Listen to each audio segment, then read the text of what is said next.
ഇനി ഇവിടെ നിന്നാ ശരിയാവില്ല. പിള്ളേരെ വേഗം ആവട്ടെ, ഫാസ്റ്റ് അപ്പി. ആ അവിടെ വയ്യപ്പി. വേഗം റെഡിയാകട്ടെ, പോണം. അപ്പൊ നിങ്ങള് കള്ളന്മാര് മാത്രല്ല പിച്ചക്കാരും കൂടിയാണല്ലേ? പിച്ചക്കാരൻ നിന്റെ തന്ത. ഞങ്ങളൊക്കെ അന്തസ്സായിട്ട് മോഷ്ടിക്കുന്നവരാ, അല്ലാതെ തെണ്ടികളല്ലടാ. മോഷ്ടിച്ചിട്ടാണോ അന്തസ്സായിട്ട് ജീവിക്കുന്നേ? ഊപ്പേ, ഞങ്ങൾ പറയുന്ന അനുസരിച്ച് നിന്നാ മതി കേട്ടാ, വലിയ വർത്താനൊന്നും പറയണ്ട. ഓ ഒന്ന് വേഗമാകട്ടെ മല്ലേശ്വരി. പോലീസ് പിടിക്കാത്ത സ്ഥലം നോക്കണം. ആ പോലീസ് നമ്മളെ ഒട്ടും ശല്യം ചെയ്യാത്തൊരു സ്ഥലമുണ്ട്. അതെവിടെയാടി? ലോക്കപ്പ്. അവിടെ ആവുമ്പോ 3 നേരം ഞമ്മ കിട്ടും. ലോക്കപ്പിലൊക്കെ എന്റെ പട്ടി വരും. നമ്മൾ അവിടെ നിന്ന് ഇങ്ങോട്ട് വന്നത്. എപ്പോഴും കടന്ന് അവരെന്തായിരിക്കും? ചേട്ടാ, ഞാനൊരു സംശയം ചോദിച്ചോട്ടെ? എന്താടാ മോനെ? നിങ്ങളുടെ തന്ത ആരാന്നായിരിക്കും. ആരുടെയെങ്കിലും പേര് പറഞ്ഞുകൊണ്ട് കൊച്ചല്ലേ, മനസ്സിലാവൂല. അതെനിക്ക് നേരത്തെ മനസ്സിലായി. പിന്നെ നിങ്ങൾക്ക് എവിടെയെങ്കിലും സ്ഥിരമായിട്ട് താമസിച്ചൂടെ? എടാ, സ്ഥിരമായിട്ട് ഞങ്ങൾക്ക് സ്ഥലമില്ലെന്നാ നീ പറയുന്നത്. സൗത്ത് റെയിൽവേ സ്റ്റേഷൻ പ്ലാറ്റ്ഫോമിൽ 10 സെന്റ്, KSRTC ബസ് സ്റ്റാൻഡിൽ 8 സെന്റ്, എറണാകുളം മൈറഗാസ് കോളേജ് ഗ്രൗണ്ടിൽ എത്ര സെന്റ് വേണമെന്ന് മേയർ ചോദിച്ചിട്ട് വേണ്ടാന്ന് പറഞ്ഞവനാണ് ഞാൻ. MG റോഡിന്റെ വക്കിലേ. ഈ ചെറുക്കൻ സ്വപ്പ പെശാണെന്നാണ് തോന്നണേ. കൂടെ കൊണ്ടുവിടുന്ന കൊടുക്കാൻ പാരയാവോ? എടി, ഇവൻ മറ്റു 4 പേരെ പോലെ കഴുതയല്ല, 10 വയസ്സ് കൂടുതലാണ്. എന്തോന്ന്? തലയിൽ ഇത്തിരി കൂടുതലുണ്ടെന്ന്. മുടിയാ? എങ്കി പിന്നെ മുട്ടയടിച്ചങ്ങ് വിട്ടുകളയാന്ന്. മുടിയല്ലടി, ബുദ്ധി. ഓ, നിങ്ങൾക്കില്ലാത്ത സാധനം. എടി, ഇവനെ കൂടി നമ്മുടെ പ്രൂഫിൽ പെടുത്തിയാൽ നമ്മുടെ ബിസിനസ് കുറച്ചുകൂടി ബലപ്പെടുത്താൻ സാധിക്കും. മൊണ്ണയാണെങ്കിലും നിങ്ങളുടെ തല. കൊച്ചേ, ഇനി മുതൽ നീയും ഈ 4 പിള്ളേരും ഒന്നാണ്. 4 1 5 അല്ലേ? അയ്യോ, ഒറ്റ കെട്ടായിരിക്കണമെന്ന് പറഞ്ഞാണ് മനുഷ്യ. അമ്മോ, ഇങ്ങനെ ഒരു രാപകലില്ല അധ്വാനിക്കുന്നവരുടെ കമ്പനിയാണിത്. ഇവിടെ ഞങ്ങൾ ഏൽപ്പിക്കുന്ന ജോലി, അത് തെണ്ടലായാലും മോഷണമായാലും കൃത്യമായി ചെയ്ത് കാശ് ഞങ്ങൾ ഏൽപ്പിക്കണം. നിനക്കുള്ള കമ്മീഷൻ തരും. അത് മോശമല്ലേ? എന്ത് കമ്മീഷൻ കിട്ടണം? വേണ്ടെങ്കിൽ വേണ്ട. ഇവന് കമ്മീഷൻ വേണ്ട. മനുഷ്യ വെയില് മൂക്കുന്നു. ആ, എല്ലാം എടുത്തോടാ, ഞാൻ വണ്ടി ഇറക്കാം.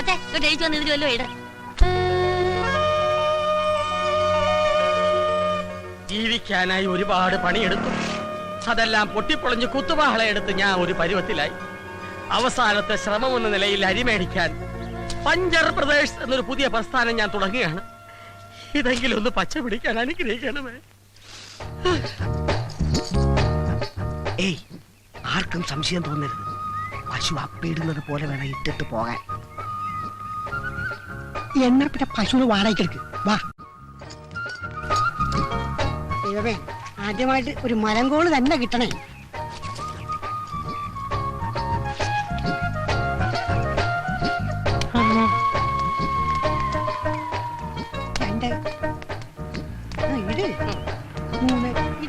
പശുവിനേക്കാളും നല്ലത് പോത്താണ്. അതുകൊണ്ടല്ലേ ആശ നിന്നെ തന്നെ ഈ പണി ഏൽപ്പിച്ചത്. ഇടാ, വാഴ പിടിക്കാണ്ട് അള്ളു വെക്കണം പോട്ടെ.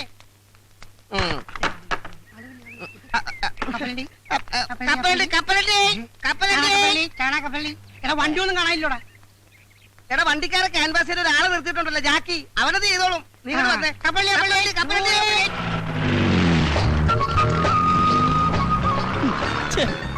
ഈ ഡ്രൈവർമാർ തെണ്ടികൾ ഇങ്ങനെ തുടങ്ങിയാൽ ബാക്കിയുള്ളവൻ എങ്ങനെ ജീവിക്കും? എന്റെ കർത്താവേ.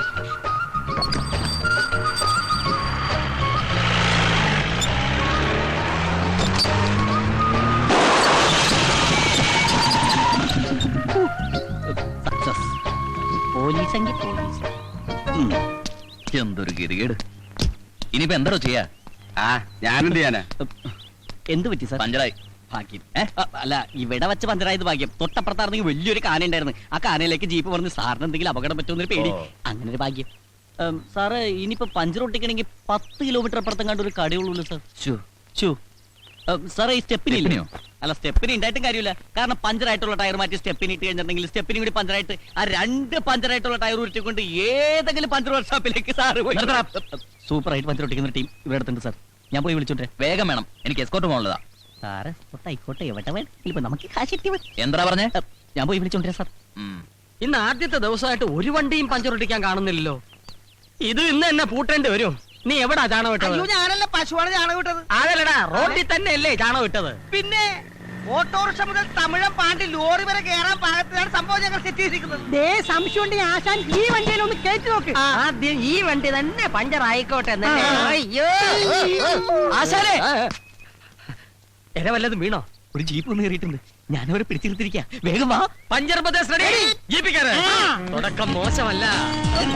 ഐശ്വര്യ അള്ളു വെച്ചാൽ എങ്ങനെ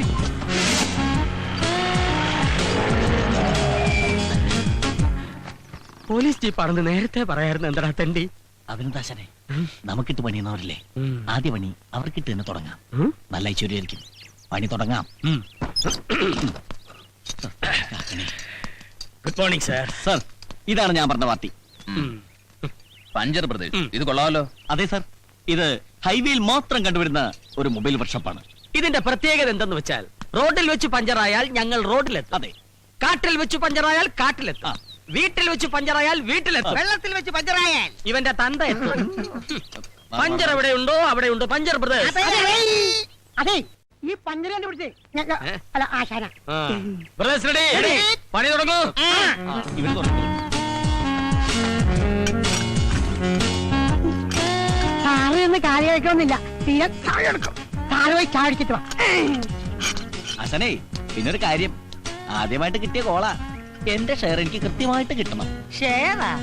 എടാ, നാട് മുഴുവൻ കള്ള ട്രിപ്പ് അടിച്ചു കിടന്നിരുന്ന നിന്റെ വണ്ടി പോലീസുകാരുടെ ഉത്സാഹപ്പിരിവും RTO ഏമാന്മാരുടെ ഉല്ലാസപ്പിരിവും ഒക്കെ കഴിഞ്ഞ് തിരിച്ചെത്തുമ്പോ വണ്ടി ഓടുന്നതിനേക്കാൾ ലാഭം ഓടാതിരിക്കുന്നതാണെന്ന് പറഞ്ഞ് എന്റെ മുമ്പിൽ വന്ന് നിന്ന് മോങ്ങിയ നിന്നെ ഓച്ചന്തുരത്തിലെങ്ങാണ്ട് ഒരു പഞ്ചർ കട ഇട്ടിട്ട് ഒരു സൈക്കിൾ ടയറിന് പോലും പഞ്ചറൊട്ടിക്കാൻ വശമില്ലാതെ ചൊറിയും കുത്തിയിരുന്ന ഈ സലീമിനെയും കൈവെള്ളയിൽ 500 ഉലുവ എടുത്തു വെച്ച് പൊട്ടം ബിസ്ക്കറ്റ് കണ്ടമാരി എന്ത് ബിസിനസ് ചെയ്യണമെന്ന് അറിയാതെ മേലോട്ട് നോക്കിയിരുന്ന ഈ പീറ്ററിനെയും ചേർത്തിണക്കി പഞ്ചർ ബ്രദേഴ്സ് തുടങ്ങണമെങ്കിൽ എന്റെ ഈ തലയിൽ ഒരു സാധനം ഉണ്ട്. ഉണ്ടാക്കായിരിക്കും. അല്ലടാ,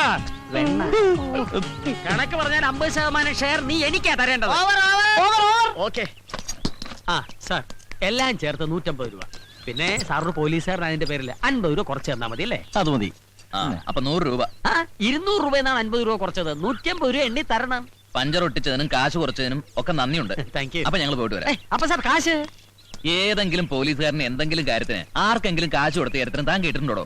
അല്ല സാർ, ഒരു മാസം ജോലി ചെയ്തിട്ട് ശമ്പളം കിട്ടാതെ വന്നാലുള്ള അവസ്ഥ? അത് ഞാൻ അഡ്ജസ്റ്റ് ചെയ്യും. ഓ, കൈക്കൂലി അല്ലേ? ശരി. ഈ ജാതി കേസ് കെട്ടും കൊണ്ടുവന്ന അള്ളു വെക്കുന്ന വണ്ടിക്കായിരിക്കില്ല നിന്റെ.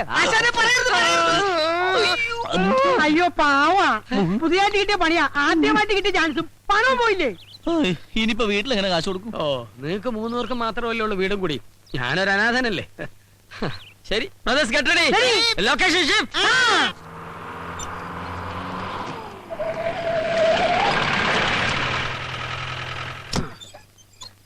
ഈശോയെ, മോന്റെ കത്തായിരിക്കും. അതെ, കത്ത് വന്നു. പക്ഷെ ചെലവില്ല, കാശ് മാത്രം വന്നില്ല. ഈ തവണയും പഴയ വല്ലത് തന്നെ. അത്യാവശ്യം വല്ല വേണേ ചോദിക്കാം. നിന്നോടോ? എന്നോടല്ല, ആശാനോട്. ചായക്കട നേരത്തെ അടച്ചോ? എങ്ങനെ അടക്കാതിരിക്കും? നമ്മളല്ലേ പറ്റുകാരി. പറ്റുകാരല്ല, പറ്റിപ്പുകാരി. ഒരു കാര്യം എന്റെ അമ്മേ, ആ കേശവുള്ള ചേട്ടന് ഈ തൊഴുത്തിലൊന്നും എടുക്കേണ്ട വല്ല കാര്യമുണ്ടാ? പോത്തുപോലെ 4 മക്കളുള്ളത്. അതുകൊണ്ടാണല്ലോ തന്ത തൊഴുത്തിലായത്. മക്കൾ അപ്പനോളമായാൽ അപ്പൻ വെറും ശപ്പൻ. നിന്റെ കാര്യമല്ലടാപ്പ. പിന്നെ ഇന്ന് ഏത് ജോലിക്കുള്ള ആപ്ലിക്കേഷനാ ഇത്? ഫുഡ് ഇൻസ്പെക്ടർക്കുള്ള അപേക്ഷ. ഫാസ്റ്റ്. ഒരു നേരത്തെ ആഹാരത്തിന് പോലും വഴിയില്ലാത്ത നീയാണോ ഫുഡ് ഇൻസ്പെക്ടർ ആകാൻ പോകുന്നത്? അതെ, ഈ ഫുഡിനൊക്കെ ഇൻസ്പെക്ടർ ഉണ്ടോ? പിന്നെ ഫുഡ് കൂടുതൽ കഴിക്കുന്ന ഇൻസ്പെക്ടർമാരാണ് ഫുഡ് ഇൻസ്പെക്ടർ. അങ്ങനെയാണെങ്കിൽ നീ ഫുഡ് അയച്ചാണ്ടതല്ലേ? അതെ, ഈ കോംപ്ലിക്കേഷൻ എടുത്ത് എന്ന് തീരുവിടോ ബോസേട്ടാ? ഇതെന്റെ അവസാനത്തെ ആപ്ലിക്കേഷൻ. അയ്യോ, ഇതും കൂടി കിട്ടിയില്ലെങ്കിൽ വിഷം ഓടിക്കൂ. ഞാൻ അടുത്ത് എഴുതും, അല്ലാതെ ഞാനാ. ഇവന് മാറ്റം നിനക്കൊന്നും തോന്നുന്നില്ല. ശീലമായി പോയി. എടാ, നിന്നോട് പല പ്രാവശ്യം പറഞ്ഞിട്ടുണ്ട് കീടനാശിനി കുപ്പികൾ ഇങ്ങനെ തുറന്നു വെച്ചേക്കായിരുന്നു. എന്തൊരു ഗന്ധം! എന്തോ ഇത് കൊട്ടാരമൊന്നും അല്ലല്ല. നിങ്ങളെ പോലെ തന്നെ ഡെയിലി 10 രൂപ വാടക കൊടുത്തിട്ടാണ് ഞാനിവിടെ കഴിയണത്. ഈ മണം കുറച്ച് സഹിക്കേണ്ടി വരും. വെറുതെ അല്ല നിന്റെ കീടനാശിനി എന്ന് വിളിക്കുന്നത്. ഇവൻ ഈ സത്രം മാറ്റിച്ചേ അടങ്ങും. നീ മാവില് മരുന്നടിച്ചിട്ട് അതിൽ തേങ്ങ ഉണ്ടായെന്ന് കേട്ടല്ല? അതേ ബന്ധം പറ്റിയതാണ്. മരുന്ന് മാറിപ്പോയി. എങ്ങനെ അടിക്കണ്ടായിരുന്നു മാവിനടിച്ച്. അതെ, മാസ വാടകയും ചോദിച്ചു ഓണർ ഒരാളെ വിട്ടായിരുന്നു. 5-6 വണ്ടി ഒന്നിച്ച് പഞ്ചറാകട്ടടാ. വാടക മുഴുവൻ ഒറ്റ അടിക്ക് കൊടുക്കാം. ഇല്ലെങ്കിൽ ഒറ്റ ഇടിക്ക് പുറത്താക്കുമെന്ന് പറഞ്ഞാണ് പോയേക്കണത്. എന്തുകൊണ്ട് തിരഞ്ഞെടുത്ത 1001 ചോദ്യങ്ങൾക്ക് തെരഞ്ഞെടുക്കാത്ത 2002 ഉത്തരങ്ങൾ കൊണ്ട് ചുട്ട മറുപടി നൽകുന്നു. കാക്ക കുളിച്ചാൽ കൊക്കാകാത്തത് എന്തുകൊണ്ട്? യേശുദാസ് താടി വളർത്തുന്നത് എന്തുകൊണ്ട്? MG ശ്രീകുമാർ താടി വളർത്താത്തത് എന്തുകൊണ്ട്? IM വിജയ് മലയാള സിനിമയിൽ എത്തിയത് എന്ത് കണ്ടുകൊണ്ട്? നീ രക്ഷപ്പെടാത്തത് എന്തുകൊണ്ട് എന്ന് എനിക്ക് ഇപ്പൊ മനസ്സിലായി. നാളെ ബസ്സിൽ കയറി ആൾക്കാരെ പറ്റിക്കാനുള്ള റിഹേഴ്സലാ. അത് മനസ്സിലായി. നീ വാടക തരാത്തത് എന്തുകൊണ്ട്? ഈ ബുക്ക് ആരും വാങ്ങാത്തത് കൊണ്ട്. ഇവന്റെ പരാതിക്കാരും പിടിക്കാത്തത് എന്തുകൊണ്ട് എന്നാണ് എനിക്ക് മനസ്സിലാകാത്തത്. ദേ ഒരു കാര്യം ഞാൻ എല്ലാരോടും പറയാണ്, നാളെ മുതൽ കൃത്യമായിട്ട് വാടക തന്നില്ലെങ്കിൽ എന്റെ കളിയും ചിരിയൊക്കെ അങ്ങ് മാറും. ഓണറെ കൊണ്ട് എന്റെ കഴുത്തിന്റെ അളവെടുക്കാനുള്ള ഇടവരുത്തരുത്. ആ ചായക്കടക്കാരന്റെ മകനെ കണക്കിന് നല്ല മാർക്ക് കിട്ടിയെന്ന് ചേട്ടനോട് പറയാൻ പറഞ്ഞു. ഇയാൾ എന്തിനാ എന്നോട് പറയുന്നേ? നിങ്ങൾ ചായ കുടിച്ചതിന്റെ പറ്റെഴുതിയാ കൊച്ചൻ കണക്ക് പഠിച്ചതെന്ന്. ആരെ വിളിക്കണ്ട, ഇയാളെ മാറ്റി മോത്തിട്ടുണ്ടല്ലോ. കാശ് കൊടുത്തില്ലെങ്കിലേ നാളെ തൊട്ട് ചായ തരില്ലാന്നും പറഞ്ഞു. ഓ, എന്റെ ഈശോയെ, ചായക്കടയിലെ പറ്റ്, ഇവിടുത്തെ വാടക, റമ്മിരിപ്പുണ്ടോ? അടി തുടങ്ങാം.